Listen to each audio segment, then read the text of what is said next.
Hi friends, मैं आकांक्षा शर्मा जी की वित्ताकांक्षा में आपका स्वागत करती हूँ। एमपीपीएससी प्री के लिए मध्य प्रदेश भूगोल के सुपर हिट प्रश्न लेके आई हूँ। बहुत ही शानदार ये प्रश्न है। रात को हम मध्य प्रदेश अर्थशास्त्र से संबंधित क्वेश्चन पढ़ेंगे और मध्य प्रदेश में जो भी चर्चित व्यक्तित्व रहे हैं अभी 2023 में वो पढ़ेंगे, क्योंकि वहाँ से एक एक दो दो प्रश्न आना ही ज़रूरी है। केवल वही वीडियो मैं आपके लिए ला रही हूँ जो इन 10 से 12 दिनों में आपके लिए बहुत महत्वपूर्ण है और जहाँ से प्रश्न आने हैं।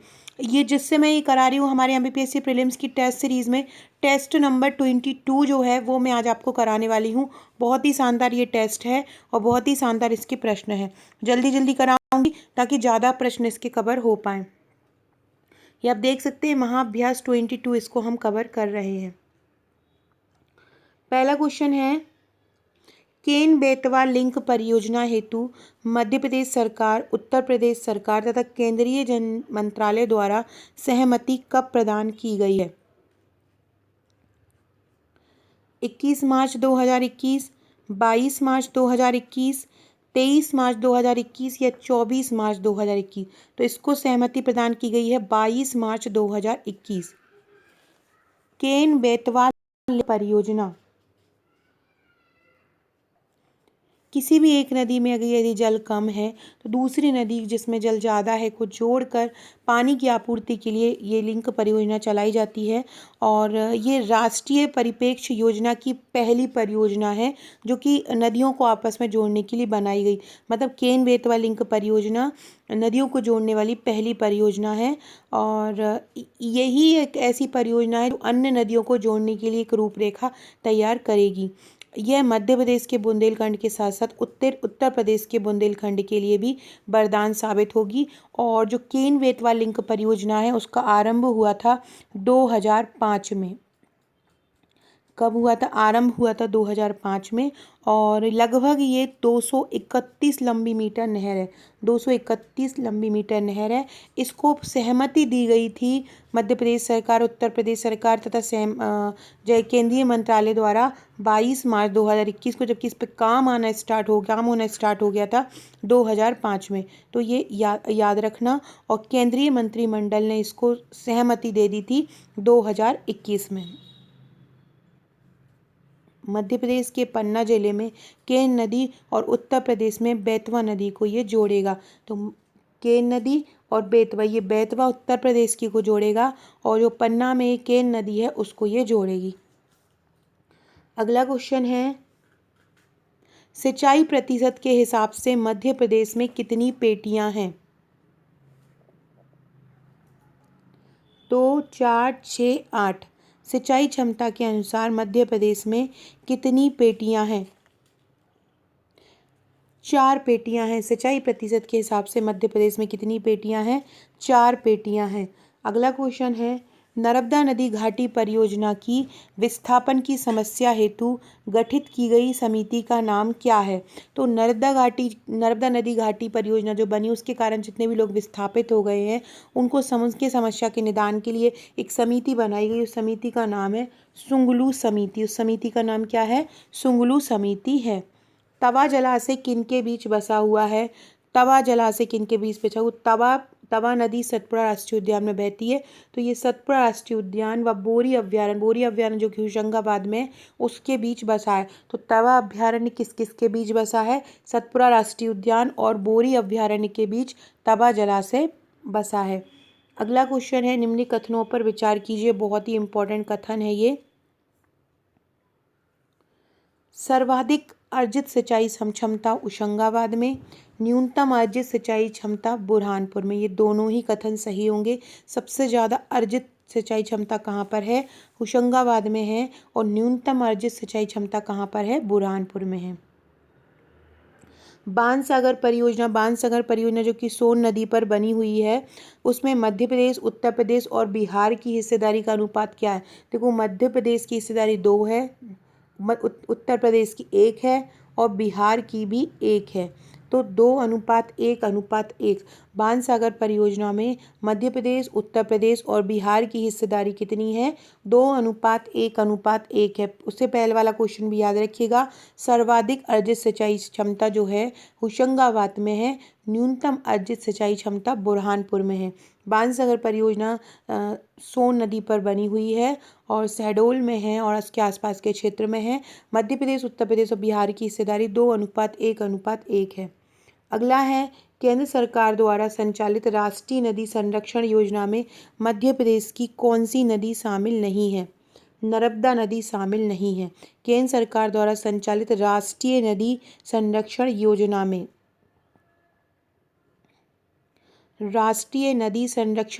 में शामिल नदी, देखो ये राष्ट्रीय नदी संरक्षण योजना है जिसको NRCP बोला जाता है, ये 2019 में शुरू की गई थी और परियोजना के तहत जो देविका नदी जो नदियां होती हैं उनके पास स्नान घाटों का विकास, अतिक्रमण हटाना, जो फालतू चीज़ें बहा दी जाती हैं, श्मशान भूमि के जलग्रहण क्षेत्र जो है, तो जो आसपास गंदगी फैली रहती है उनको इस संरक्षण योजना में हटाया जाएगा। इस राष्ट्रीय नदी संरक्षण योजना में 16 राज्यों में 77 शहरों में 34 नदियों को कवर किया है। और राज्य कितने हैं? 16 राज्य हैं। 16 राज्यों में 77 शहरों में 34 नदियों को कवर किया है, ये भी याद रखिएगा। इसमें नर्मदा नदी शामिल नहीं है, बाकी चंबल, ताप्ती और हलाली नदी शामिल हैं। नदियों में प्रदूषण रोकना, पानी की गुणवत्ता में सुधार रखना इसका प्रमुख उद्देश्य है। वैसे तो राष्ट्रीय नदी संरक्षण योजना जो है 1995 में शुरू कर दी गई थी, लेकिन वर्तमान में इसका विकसित रूप शुरू हुआ है और इस पर कार्य करना आरंभ हो गया है 2019 से। तो ये सभी फैक्ट याद रखिएगा। और एक पंचनद नदी के नाम से भी प्रसिद्ध है यहाँ पर, जहाँ पर तीर्थराज बोला जाता है और श्रद्धालुओं की भीड़ उमड़ती है। उसमें यमुना, चंबल, सिंध, कुंवारी और पहेज, ये 5 नदियाँ हैं जिनको पंचनद बोला जाता है। तो ये सभी फैक्ट याद रखिएगा। अगला क्वेश्चन है, बहुत इम्पोर्टेंट है। प्रधानमंत्री कृषि सिंचाई योजना का प्रारंभ कब हुआ? 1 जुलाई 2013, 1 जुलाई 2015, 1 जून 2013 या 1 जून 2015? 1 जुलाई 2015 को आरंभ किया गया। प्रधानमंत्री कृषि सिंचाई योजना का प्रारंभ कब किया गया? 1 जुलाई 2015 को किया गया और शुरुआत में ये 5 वर्षों के लिए 2015-16 से 2019-20 के लिए शुरू की गई थी और ये कृषि एवं किसान कल्याण विभाग द्वारा शुरू की गई थी। पीने के पानी की उपलब्धता में वृद्धि, कृषि बागवानी उत्पादन में सुधार, इस सभी चीज़ इसका ये उद्देश्य था। तो याद रखिएगा, प्रधानमंत्री कृषि सिंचाई योजना कब आरंभ की गई? 2015 में आरंभ की गई कृषि एवं किसान कल्याण विभाग द्वारा। अगला है, एशिया का सबसे बड़ा मिट्टी का बांध भीमगढ़ बांध मध्य प्रदेश के किस जिले में है? बैतूल, छिंदवाड़ा, बालाघाट या सिवनी? सिवनी का एक छपारा गांव है, सिवनी में एक छपारा गांव है, वहां पर भीमगढ़ बांध बनाया गया है। ये मिट्टी को कटाव को रोकने के लिए बनाया गया है और ये एशिया का सबसे बड़ा मिट्टी का बांध है। बेनगंगा नदी पर ये बना हुआ है और ये एशिया का सबसे बड़ा बांध है। इसको संजय सरोवर भीमगढ़ बांध भी बोला जाता है। 1972 में ये इसका कार्य आरंभ हुआ था। कब आरंभ हुआ था भीमगढ़ बांध का काम? 1972 में आरंभ हुआ था और इसकी जो जल भराव क्षमता है करीब 519.38 क्यूबिक मीटर है। अगला क्वेश्चन है, सतपुड़ा तापीय विद्युत परियोजना मध्य प्रदेश के साथ साथ और कहाँ की संयुक्त परियोजना है? सतपुड़ा तापीय विद्युत परियोजना मध्य प्रदेश के साथ साथ राजस्थान की भी संयुक्त परियोजना है। सतपुड़ा तापीय विद्युत परियोजना मध्य प्रदेश और राजस्थान की है और ये जो सारणी में है सतपुड़ा ताप विद्युत गृह 250 मेगावाट क्षमता का है और 2022 से ये बिना रोक टोक के बिजली प्रदान कर रही है। तो याद रखना, सतपुड़ा ताप विद्युत केंद्र किस किस के लिए करता है, किस किस राज्यों के लिए? एक तो मध्य प्रदेश के लिए और दूसरा राजस्थान के लिए। ये मध्य प्रदेश के बैतूल जिले में सारणी जो ताप विद्युत गृह है वहाँ पर काम करता है। अगला है नर्मदा घाटी परियोजना से कुल कितना क्षेत्र सिंचित होता है? तो नर्मदा घाटी परियोजना से 27.55 लाख हेक्टेयर या 27.55 लाख हेक्टेयर क्षेत्र सिंचित होता है। याद रखो, नर्मदा घाटी परियोजना से कितना क्षेत्र सिंचित होता है? 27.55 लाख हेक्टेयर। बाणसागर परियोजना नियंत्रण बोर्ड का मुख्यालय कहाँ पर है? रीवा में है। बाणसागर परियोजना का नियंत्रण बोर्ड कहाँ पर है? तो बाणसागर परियोजना नियंत्रण बोर्ड का मुख्यालय है रीवा में।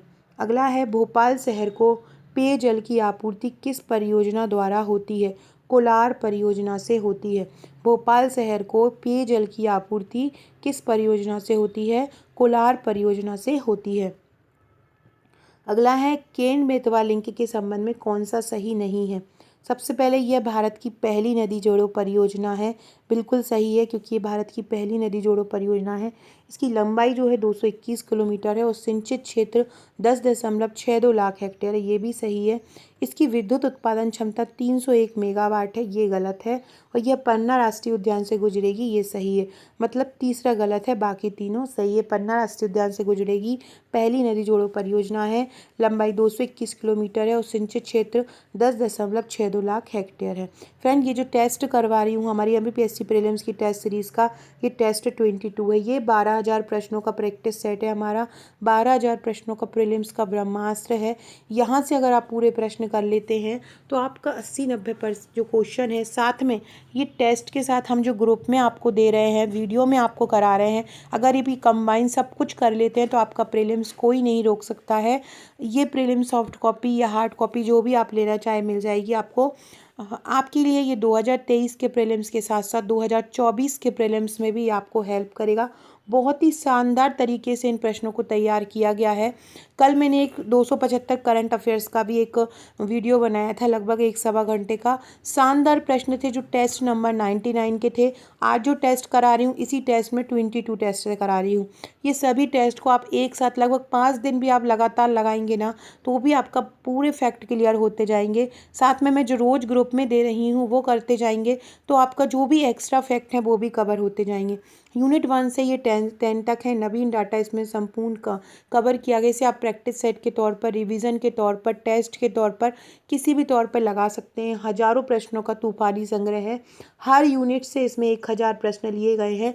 यूनिट 1 टेस्ट नंबर 1 से 10 तक होगी, फिर यूनिट 2 11 से 20 तक होगी। इस प्रकार ये यूनिट वाइज तैयार किए गए हैं। हर यूनिट आपकी तैयार होती जाएगी, हर यूनिट से आप ये 1000 प्रश्न कंप्लीट करते जाइए। तो अगर आप ये लेना चाहते हैं तो आप मुझे व्हाट्सअप कर सकते हैं 6260190944।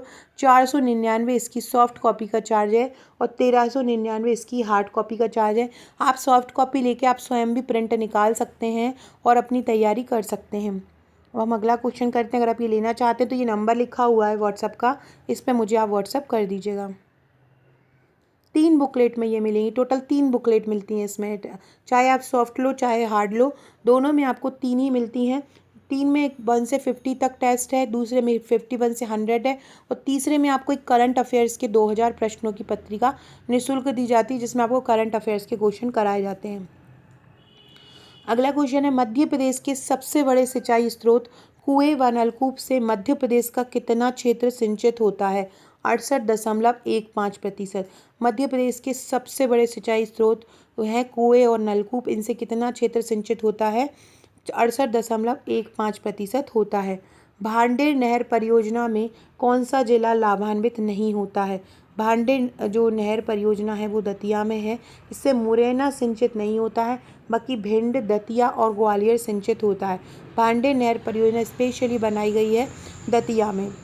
चंबल नदी घाटी परियोजना का आरंभ कब हुआ था? चंबल नदी घाटी परियोजना आरंभ हुई थी 1953-54 में कि चंबल नदी पर ये बनाई गई है। मध्य प्रदेश राजस्थान की ये परियोजना है और ये 1953-54 में बनाई गई है। इनमें आपको बताना है इनमें से कौन सम्मिलित नहीं है। सरदार सरोवर परियोजना 1400 मेगावाट, ये सही है। महेश्वर परियोजना 400 मेगावाट, ये भी सही है। ओमकारेश्वर परियोजना 420 मेगावाट। इंदिरा सागर परियोजना 1000 मेगावाट। ओमकारेश्वर परियोजना ओमकारेश्वर जो परियोजना है खंडवा में है। ये 949 मीटर लंबा है एवं 73 मीटर इसकी ऊंचाई है। कंक्रीट का बांध है और मध्य प्रदेश के खंडवा जिले में है। इससे 520 मेगावाट, ओमकारेश्वर परियोजना से 520 मेगावाट जो है बिजली प्राप्त होती है। तो ये ओमकारेश्वर परियोजना गलत है, बाकी ये सब सही है और सब सही है। इसमें 420 लिखा है, लेकिन ये है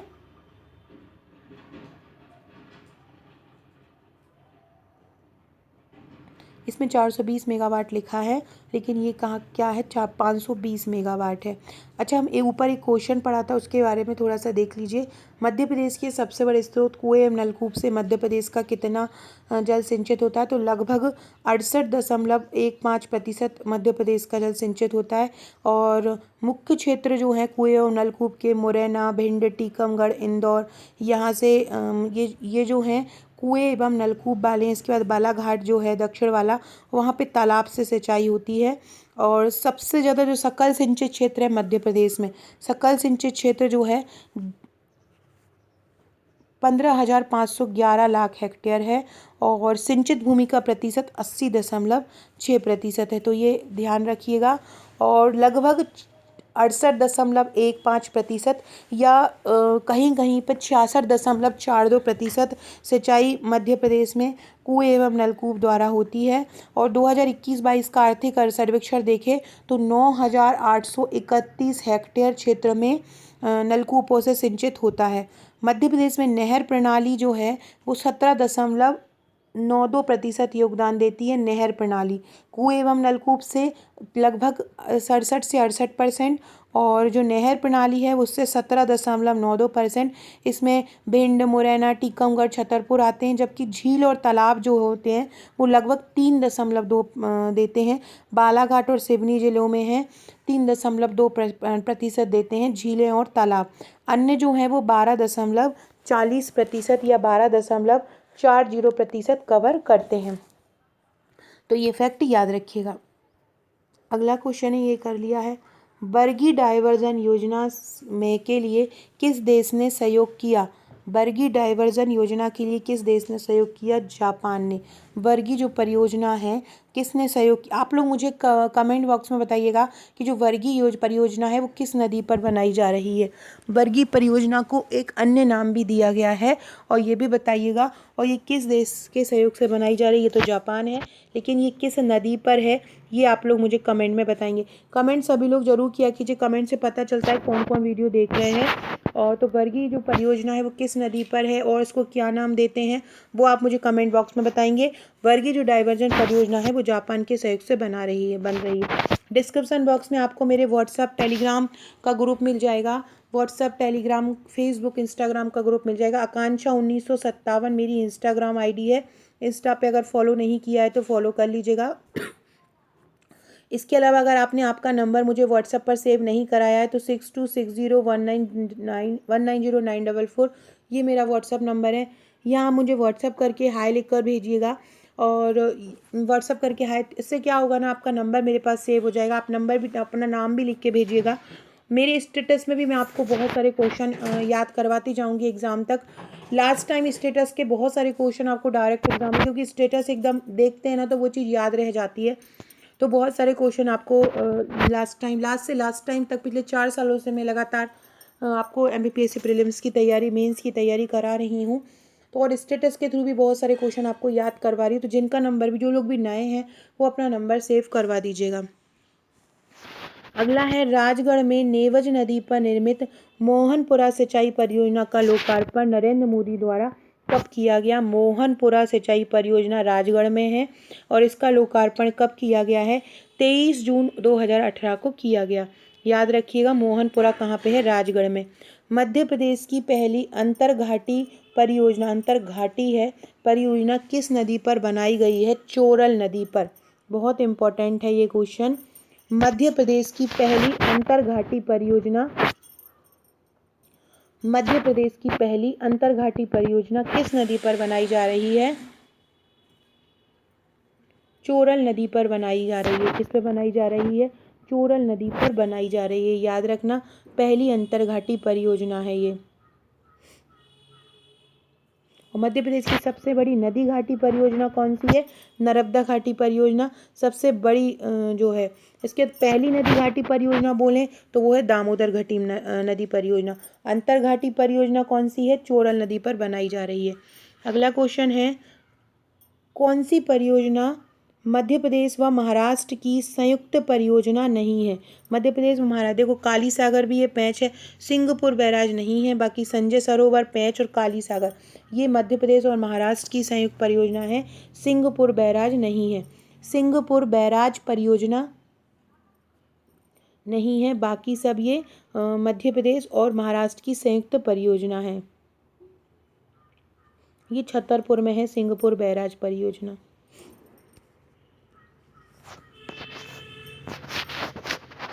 अगला क्वेश्चन है, ये आपको बताना है कि इनमें से कौन, ये चारों फैक्ट बहुत इंपॉर्टेंट हैं, अच्छे से समझ लीजिएगा इनको।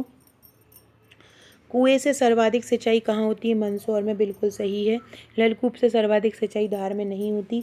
नहर से सर्वाधिक सिंचाई होशंगाबाद में होती है।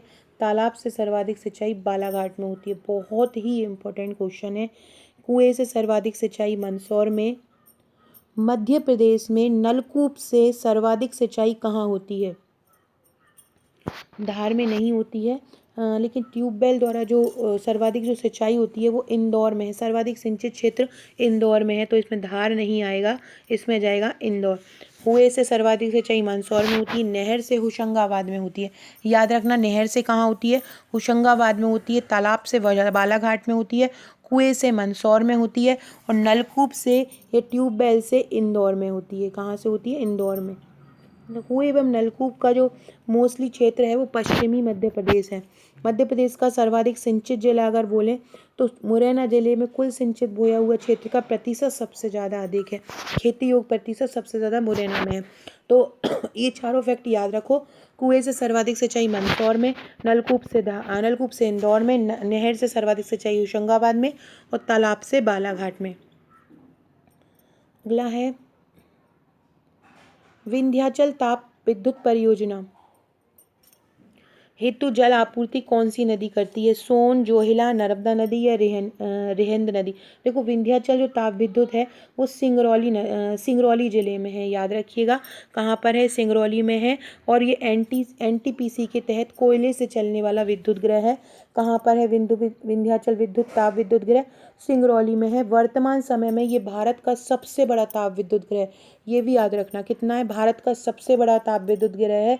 4760 मेगावाट इसकी क्षमता है। और यह वाराणसी से लगभग 222 किलोमीटर दक्षिण में स्थित है। 1987 में इसकी स्थापना हुई थी। 1987 में इसकी स्थापना हुई थी। और ये सबसे बड़ा ताप विद्युत गृह है। रिहंद नदी पर ये आपूर्ति कौन सी नदी से होती है? इसको जल की आपूर्ति रिहंद नदी से इसको जल की आपूर्ति होती है।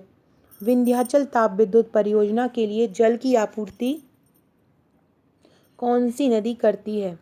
विंध्याचल ताप विद्युत परियोजना के लिए जल की आपूर्ति कौन सी नदी करती है? इसके बाद आपसे ये पूछें कि ये कहाँ पर है, तो किस जगह पर है ये? तो ये सिंगरौली में है, एनटीपीसी के तहत है। विंध्याचल ताप विद्युत परियोजना है ना, और ये भारत की सबसे बड़ी परियोजना है। तो ये सब चीज़ याद रखना।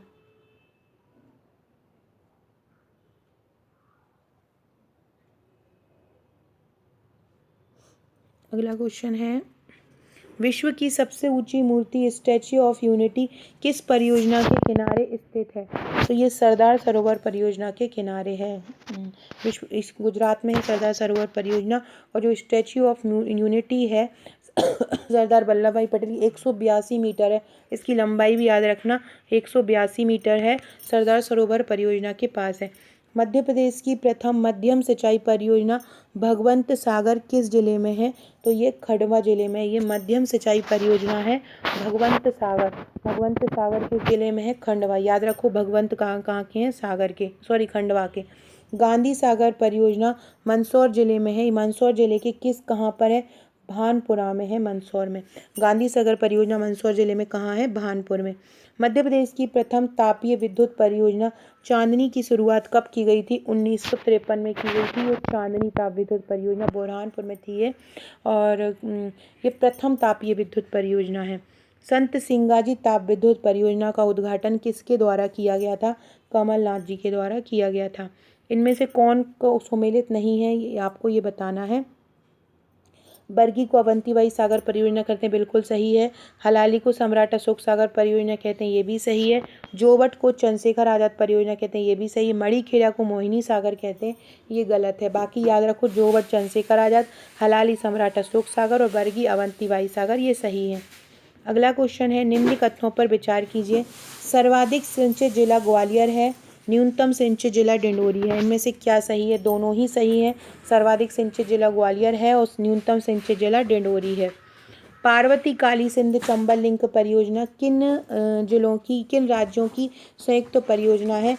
पार्वती काली सिंध मध्य प्रदेश और राजस्थान की है। पार्वती काली सिंध कहाँ की है? मध्य प्रदेश और राजस्थान की संयुक्त परियोजना है, याद रखो। पार्वती काली सिंध कहाँ की है? मध्य प्रदेश और राजस्थान की। भोपाल में स्थित भदभदा बांध किस नदी पर स्थित है? भदभदा बांध कलियासोत नदी पर स्थित है। भदभदा बांध कहाँ पर है? कलियासोत नदी पर। सिंचाई स्रोत व उनके विवरण के संबंध में सही कथन बताना है। कुएं नलकूप मध्य पश्चिमी मध्य प्रदेश में होते हैं, बिल्कुल सही है। नहर उत्तरी मध्य प्रदेश में है, ये भी सही है। तालाब पूर्वी मध्य प्रदेश व दक्षिणी मध्य प्रदेश, तो ये सभी सही हो जाएंगे। मध्य और पश्चिमी जो मध्य प्रदेश है वहाँ पर कुएं और नलकूप से सबसे ज़्यादा सिंचाई होती है। इसके अलावा नहर से उत्तरी मध्य प्रदेश में होती है, तालाब से पूर्वी मध्य प्रदेश व दक्षिणी मध्य प्रदेश में होती है, तो ये सभी कथन सही होंगे। कौन सी परियोजना मध्य प्रदेश व उत्तर प्रदेश की संयुक्त परियोजना नहीं है? मध्य प्रदेश व उत्तर प्रदेश की रानी लक्ष्मीबाई परियोजना, ये तो है। बाघ परियोजना नहीं है। नरगावा भी है, उर्मिल भी है। बाघ परियोजना मध्य प्रदेश व उत्तर प्रदेश की नहीं है। इसमें सम्मिलित करना है। बाघ परियोजना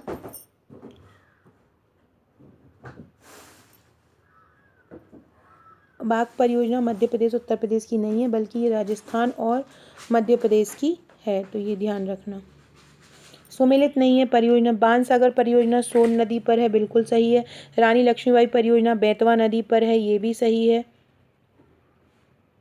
सम्राट अशोक बेतवा नदी पर है। भांडेर नहर बेतवा नदी पर है।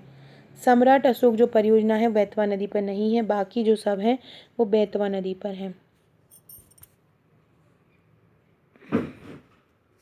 सम्राट अशोक जो परियोजना है वो बेतवा नदी की सहायक नदी हलाली नदी पर है। अगला क्वेश्चन है, नदी घाटी परियोजना के अंतर्गत सबसे अधिक विद्युत उत्पादन करने वाली परियोजना कौन सी है? जो सबसे अधिक विद्युत का उत्पादन करती है वो है राणा प्रताप सागर परियोजना। मध्य प्रदेश जल संसाधन विभाग की स्थापना कब हुई थी? 1956 में मध्य प्रदेश जल संसाधन विभाग की स्थापना हुई थी। ये आंसर हर टेस्ट के नीचे उसके आंसर दिए हुए हैं, इसलिए ये लिखा हुआ है। तो मध्य प्रदेश जल संसाधन विभाग की स्थापना कब हुई थी? 1956 में हुई थी। अगला क्वेश्चन है, मध्य प्रदेश के किस जिले में सर्वाधिक हाइड्रेन जल पंप स्थित हैं? सबसे ज़्यादा हाइड्रेन जल पंप कहाँ पर है? खरगोन में सबसे ज़्यादा हाइड्रेन जल पंप है। गणेशपुरा जो राजगढ़ में है, देश का सबसे पहला सौर पार्क है और इसकी क्षमता कितनी है? तो इसकी क्षमता है 100 मेगावाट। इसकी क्षमता कितनी है? 100 मेगावाट है। भूमिगत जल के अत्यधिक दोहन के कारण कहे जाने वाले काले जिलों में कौन सा जिला शामिल नहीं है? इंदौर, उज्जैन है, शाजापुर, आगरमालवा है, रतलाम, मंदसौर है। देवास, सीहोर काले जिलों में शामिल नहीं है। सरदार सरोवर परियोजना से उत्पन्न विद्युत के राज्यों में जो राज्य के हिस्से हैं इसमें कौन सा सही नहीं है? मध्य प्रदेश को 59 नहीं है, लगभग 62%। महाराष्ट्र 27% सही है। गुजरात भी 16% सही है। अगला क्वेश्चन है, सोयाबीन स्टेट कहे जाने वाले मध्य प्रदेश में सबसे पहले सोयाबीन की खेती किस जिले से आरंभ हुई है? सबसे पहले सोयाबीन की खेती आरंभ हुई थी देवास से। कहाँ से? देवास से। मध्य प्रदेश के सुनहरे जिले किस कृषि जलवायु क्षेत्र के अंतर्गत आते हैं? निमाड़ के मैदान में आते हैं। खंडवा, खरगोन सुनहरे जिले कहे जाते हैं और ये निमाड़ के मैदान में आते हैं। एग्रीकल्चर वेयर हाउस एक्ट कब पारित हुआ था? एग्रीकल्चर वेयर हाउस एक्ट पारित हुआ था 1947 में। स्वतंत्रता से पहले उत्कृष्ट एवं विकसित सिंचाई प्रणालियों के लिए किसको जाना जाता है? ग्वालियर को जाना जाता है। मध्य प्रदेश के किस जिले में कृषि पर निर्भर कामगारों का उच्चतम प्रतिशत, मतलब सबसे ज़्यादा लोग कृषि पर ही निर्मित हैं? अलीराजपुर, जो कि झाबुआ से अलग होकर बना है, और ये अलीराजपुर में ही कामगारों का उच्चतम प्रतिशत है। आप लोग मुझे कमेंट बॉक्स में बताएंगे कि अलीराजपुर का गठन कब हुआ है और ये मध्य प्रदेश का कौन सा जिला है। सभी लोग कमेंट करके ज़रूर बताएंगे। अगला है, कृत्रिम रेशा बनाने का सबसे बड़ा केंद्र मध्य प्रदेश में कहाँ पर है? नागदा, उज्जैन में कृत्रिम रेशा बनाने का सबसे बड़ा केंद्र है। सरवती गेहूं का मुख्य उत्पादक क्षेत्र कहाँ पर है, जहाँ पर सरवती गेहूं सबसे ज़्यादा होते हैं? विदिशा जिले में सरवती गेहूं सबसे ज़्यादा होते हैं। कृषि विभाग द्वारा मध्य प्रदेश को कितने कृषि प्रदेशों में बांटा है? 5 कृषि प्रदेशों में बांटा है। मध्य प्रदेश का प्रथम मसाला पार्क कहाँ पे है? मध्य प्रदेश का प्रथम मसाला पार्क है छिंदवाड़ा में। मध्य प्रदेश में सर्वाधिक खाद्य प्रयोग करने वाला कौन सा जिला है? इंदौर मध्य प्रदेश में सबसे ज़्यादा खाद का प्रयोग करता है। याद रखना, मध्य प्रदेश में सबसे ज़्यादा खाद का प्रयोग कौन करता है? इंदौर करता है। बायोमास से बिजली बनाने वाला देश का प्रथम गांव कसाई गांव मध्य प्रदेश के किस जिले में स्थित है? कसाई गांव बैतूल में है। यहाँ बायोमास से बिजली बनाई गई। मध्य प्रदेश में हरित क्रांति का सबसे निम्नतम लाभ किस प्रकार की फसल को, मतलब सबसे कम लाभ किस प्रकार की फसल को मिला? दलहन को सबसे कम लाभ मिला हरित क्रांति का। अगला है, मध्य प्रदेश में किस वर्ष गौ सेवक योजना प्रारंभ की गई? गौ सेवक योजना कब आरंभ की गई थी मध्य प्रदेश में?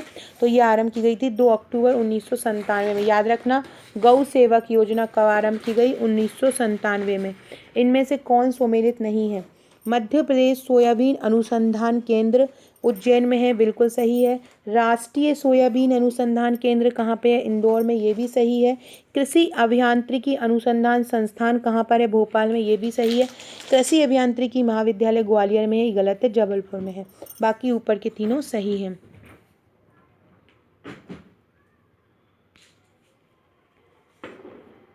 अगला क्वेश्चन है, मध्य प्रदेश की प्रथम चीनी मिल कहाँ पर है? जावरा शुगर मिल रतलाम मध्य प्रदेश की प्रथम चीनी मिल है। सूती वस्त्र उद्योग में मध्य प्रदेश का कौन सा है? मध्य प्रदेश किस किस में प्रथम है, किस किस में द्वितीय आया है अभी इस साल में? इसके लिए भी एक सेपरेट वीडियो बना दूंगी। सूती वस्त्र उद्योग में मध्य प्रदेश का कौन सा स्थान है? सूती वस्त्र उद्योग में मध्य प्रदेश का स्थान तीसरा है। याद रखना, तीसरा। महाराष्ट्र और गुजरात प्रथम और द्वितीय नंबर पर है। इनमें से कौन सा सुमेलित नहीं है, ये बताना है। मध्य प्रदेश राज्य भंडार गृह निगम 1958 में स्थापना हुई, बिल्कुल सही है। राज्य कृषि उद्योग विकास निगम 1969 में हुई। मध्य प्रदेश राज्य बीज व फार्म विकास निगम 1980 में हुई, ये बिल्कुल सही है। मध्य प्रदेश राज्य कृषि विकास निगम की स्थापना कब हुई? 1975 में नहीं हुई है, इसकी स्थापना भी 1969 में हुई है, और जो कंपनी अधिनियम है उसके तहत इसकी स्थापना हुई थी। अगला है, मध्य प्रदेश का सबसे बड़ा वनस्पति घी का कारखाना विदिशा जिले में कहाँ पर स्थित है? मध्य प्रदेश का सबसे बड़ा वनस्पति घी का कारखाना है गंज वासोदा में। कहाँ पर है? गंज वासोदा में। कौन से रेशम के उत्पादन के कारण सिवनी को मध्य प्रदेश का लखनऊ कहा जाता है? इरी रेशम। मध्य प्रदेश के सिवनी में इरी रेशम का उत्पादन होता है, जिसके कारण इसे मध्य प्रदेश का लखनऊ कहा जाता है। निम्न कथनों पर विचार कीजिए। प्रधानमंत्री फसल बीमा योजना 2016 में सीहोर से प्रारंभ हुई। भावांतर भुगतान योजना 2017 में सागर से आरंभ हुई। दोनों ही कथन सही है। प्रधानमंत्री फसल बीमा योजना 2016 में आरंभ हुई थी। कहाँ से हुई थी? सीहोर से आरंभ हुई थी। और भावांतर भुगतान योजना 2017 में सागर से आरंभ हुई। मध्य प्रदेश में कितने पशु प्रजनन क्षेत्र हैं? मध्य प्रदेश में 8 पशु प्रजनन क्षेत्र हैं। कितने हैं मध्य प्रदेश में? 8 पशु प्रजनन क्षेत्र हैं। 2019 में जारी हुई पशुधन जनगणना का क्रम कौन सा है? 2019 में कौन सी पशुधन जनगणना हुई? 20वीं। 2019 में कौन सी पशुधन जनगणना हुई है? 20वीं पशुधन जनगणना हुई है। अगला क्वेश्चन है, उज्जैन में एशिया का सबसे बड़ा सोयाबीन कारखाना की स्थापना कब हुई थी? 1983 में हुई थी। उज्जैन में एशिया का सबसे बड़ा सोयाबीन कारखाना है, और राष्ट्रीय वाला इंदौर में है, और एशिया का सबसे बड़ा सोयाबीन कारखाना 1983 में बना था। अब ये बताना इनमें से कौन सा सम्मिलित नहीं है। आम अनुसंधान केंद्र रीवा में, बिल्कुल सही। अंगूर अनुसंधान केंद्र रतलाम में। मूंगफली अनुसंधान केंद्र खरगोन में है। कपास अनुसंधान केंद्र खरगोन में है, खंडवा में नहीं है। अगला है, निम्नलिखित में से किस फसल उत्पादन में मध्य प्रदेश का प्रथम स्थान नहीं है?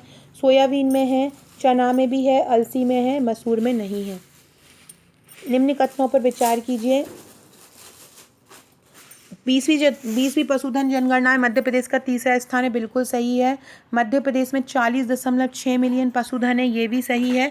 प्रतिशत के हिसाब से मध्य प्रदेश का चौथा स्थान है पशुधन जनगणना में। क्षेत्रफल के हिसाब में देखें तो तीसरा है और प्रतिशत में देखें तो चौथा है। तो ये सभी फैक्ट याद है कि सभी इसके सही हो जाएंगे। अगला है, इनमें से कौन सा सुमेलित नहीं है? सरसों की हांडी मध्य भारत के पठार को बिल्कुल कहा जाता है, क्योंकि यहाँ पे बहुत ज़्यादा सरसों होता है। गेहूं का भंडार मालवा को पठार को बोलते हैं। कपास की डलिया निमाड़ को बोलते हैं। तो ये सभी सुमेलित हो जाएगा। अगला है, मध्य प्रदेश में खंडवा 2, मालझरी, शंकर 4 आदि किस फसल की किस्में हैं? तो ये खंडवा 2, मालझरी, शंकर 4 ये कपास की किस्में हैं। अगला है, निम्नलिखित में से कौन भोपाल में स्थित नहीं है? इनमें से कौन है जो भोपाल में स्थित नहीं है? पशु सरोगेसी लैब भोपाल में है, high security animal lab Bhopal में है, केंद्रीय वीर संस्थान भोपाल में है। पशु स्वास्थ्य और जैविक उत्पादन संस्थान भोपाल में नहीं है, बाकी ये भोपाल में है।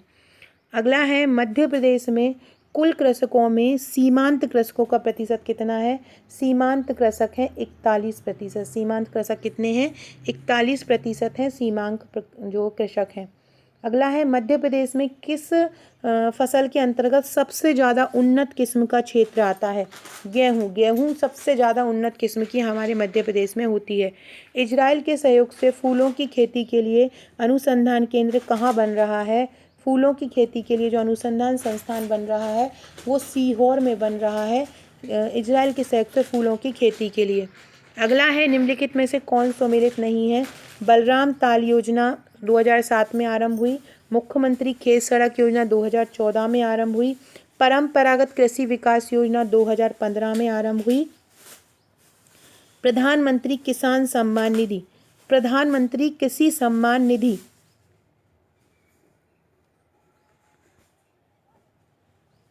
ये 2018 में आरंभ नहीं हुई है। प्रधानमंत्री कृषि सम्मान निधि बाकी ये 2019 में आरंभ हुई है। बाकी ऊपर के फैक्ट ये पूरे सही हैं। बलराम ताल योजना, मुख्यमंत्री खेत सड़क योजना 2014, परंपरागत कृषि विकास योजना। अगला क्वेश्चन है, मध्य प्रदेश में कृषि विभाग एवं पशुपालन विभाग का पृथक्करण कब किया गया? 1981 में किया गया। अगला है, कृत्रिम गर्भाधान प्रशिक्षण संस्थान कहाँ पर है? कृत्रिम गर्भाधान प्रशिक्षण संस्थान सागर के रतौना में है। राष्ट्रीय कामधेनु ब्रीडिंग सेंटर कहाँ पर है? राष्ट्रीय कामधेनु ब्रीडिंग सेंटर इटारसी में है। कहाँ पर है राष्ट्रीय कामधेनु ब्रीडिंग सेंटर? इटारसी में है। इसमें आपको बताना है कौन सा सम्मिलित नहीं है। पहला है, मध्य प्रदेश मत्स्य विभाग 1969 बिल्कुल सही। राज्य मत्स्य निगम 1977 में नहीं बना था। मध्य प्रदेश में मत्स्य पालन को कृषि का दर्जा कब दिया गया? 1997 में दिया गया। और मध्य प्रदेश राज्य मत्स्य विकास बोर्ड का गठन कब हुआ? 2008 में हुआ। तो इसमें केवल मध्य प्रदेश राज्य मत्स्य निगम 1977 गलत है। मध्य प्रदेश राज्य मत्स्य निगम, मध्य प्रदेश राज्य मत्स्य निगम जो बना था 1900, और मध्य प्रदेश की पहली मत्स्य पालन नीति भी याद रखो 2008 में मध्य प्रदेश की पहली मत्स्य नीति आई थी, तभी मत्स्य विकास बोर्ड बना था।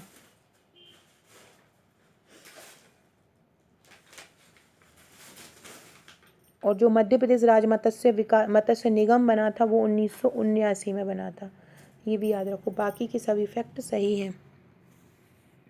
इनमें से कौन सा सम्मिलित नहीं है? सर्वाधिक पशु धार में बिल्कुल सही है। न्यूनतम पशु बड़वानी में गलत है। सर्वाधिक पशु घनत्व झाबुआ में है।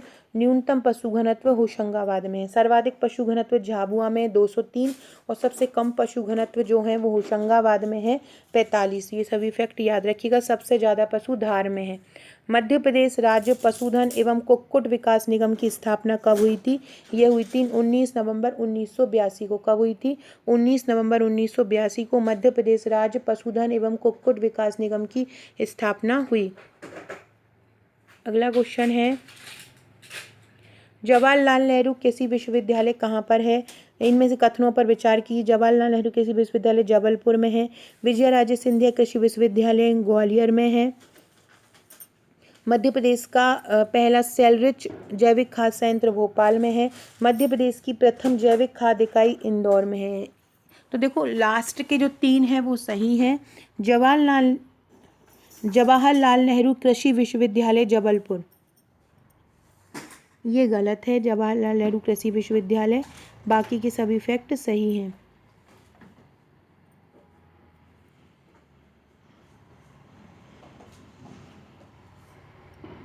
नहीं, ये सभी ही सही हो जाएंगे। जवाहरलाल नेहरू कृषि विश्वविद्यालय जबलपुर में है, विजयराधे भी ग्वालियर में है, सेलरिच जैविक खाद संयंत्र भोपाल में। तो इसका आंसर हो जाएगा सभी सही हैं।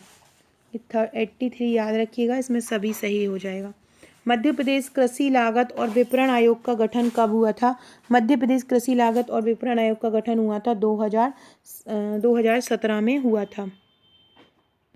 केला अनुसंधान केंद्र किस जिले में है? केला अनुसंधान केंद्र बुरहानपुर में है। इसमें बताना है इनमें से कौन सम्मिलित है। अंगूर जिला रतलाम में है, आलू जिला इंदौर में है,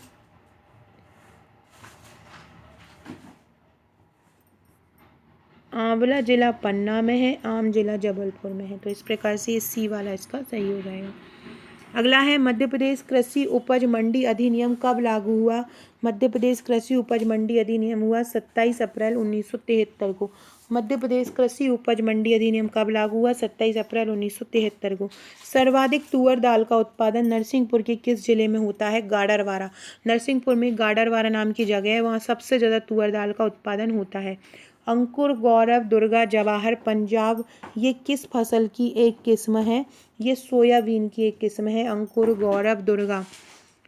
ये आगे सबके वैज्ञानिक नाम है, इसमें कौन सा गलत है वो आपको बताना है। सोयाबीन का ग्लाइसिन मैक्स है, ये सही है। गेहूं का टिट्रिकम एस्टिवम है, अरहर का कैजिनस केजान है, कपास का सिसार एरिटिनम नहीं है।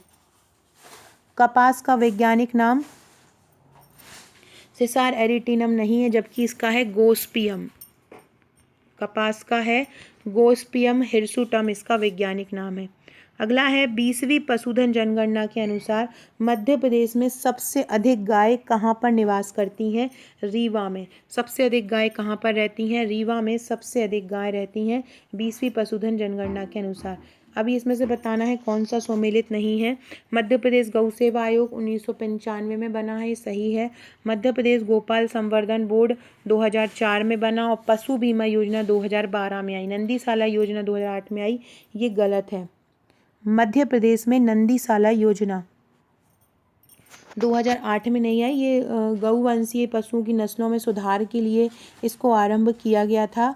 और नंदीसाला योजना की जो शुरुआत हुई थी वो 2020 में हुई थी नंदीसाला। बाकी के सभी सही हैं। गौ सेवा आयोग 1995, गोपालन संवर्धन बोर्ड 2004 और पशुधन बीमा योजना 2012। कड़कनाथ मुर्गी को जीआई टैग कब प्रदान किया गया? तो कड़कनाथ मुर्गी को जीआई टैग प्रदान किया गया मार्च 2018 में। बैतूल जिले में किस क्षेत्र में कॉफ़ी का उत्पादन होता है? भैंसादेही। बैतूल जिले का जो भैंसोदेही ग्राम है वहाँ पर कॉफ़ी का उत्पादन होता है। मध्य प्रदेश को लगातार कितनी बार कृषि कर्मण अवार्ड मिल चुका है? तो मध्य प्रदेश को लगभग 7 बार, मध्य प्रदेश को 7 बार कृषि कर्मण अवार्ड मिल चुका है। अंतर्राष्ट्रीय कृषि अनुसंधान केंद्र कहाँ पर बनना प्रस्तावित है? सीहोर के अमलाहा में। इसमें से आपको बताना है कौन सही है। मध्य प्रदेश में जैविक कृषि आरंभ हुई 2001 में, बिल्कुल सही है। बीटी कपास खेती प्रारंभ हुई 2002 में, ये भी सही है। जैविक कृषि नीति लागू हुई 2 जुलाई 2011, ये भी सही है। तो सभी फैक्ट इसके सही हो जाएंगे। मध्य प्रदेश में किस देश के सहयोग से महिला कृषकों को प्रशिक्षण की योजना चलाई जा रही है? डेनमार्क के सहयोग से महिला किसानों को प्रशिक्षण दिया जा रहा है।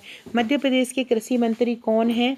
कमल पटेल हैं, जो अभी विधानसभा चुनाव में इनकी हार हो गई है और ये मध्य प्रदेश के कृषि मंत्री थे। किस कृषि जलवायु क्षेत्र के अंतर्गत मध्य प्रदेश के सर्वाधिक जिले आते हैं? मालवा पठार में सबसे ज़्यादा जिले आते हैं। मालवा पठार क्षेत्र के अंतर्गत मध्य प्रदेश के सर्वाधिक जिले आते हैं। सो फ्रेंड्स, ये था हमारा आज का टेस्ट नंबर की बात करें तो ये जो टेस्ट था वो टेस्ट नंबर 22 था। भूगोल का, ये मध्य प्रदेश भूगोल का ये टेस्ट था। ऐसे ही मध्य प्रदेश अर्थशास्त्र का टेस्ट लेके आऊँगी। बहुत ही शानदार क्वेश्चन थे। इस टेस्ट को लेके आप खुद भी अपना प्रैक्टिस कर सकते हैं, तो अपनी प्रैक्टिस जरूर कीजिएगा। इसकी सॉफ्ट कॉपी आप सभी लोग लेके, जो भी टेस्ट आपको कठिन लगे उनका प्रिंट निकाल के आप खुद भी घर पे प्रैक्टिस कर सकते हैं। वीडियो अच्छा लगे तो लाइक शेयर सब्सक्राइब जरूर कीजिएगा। Okay friends, thank you.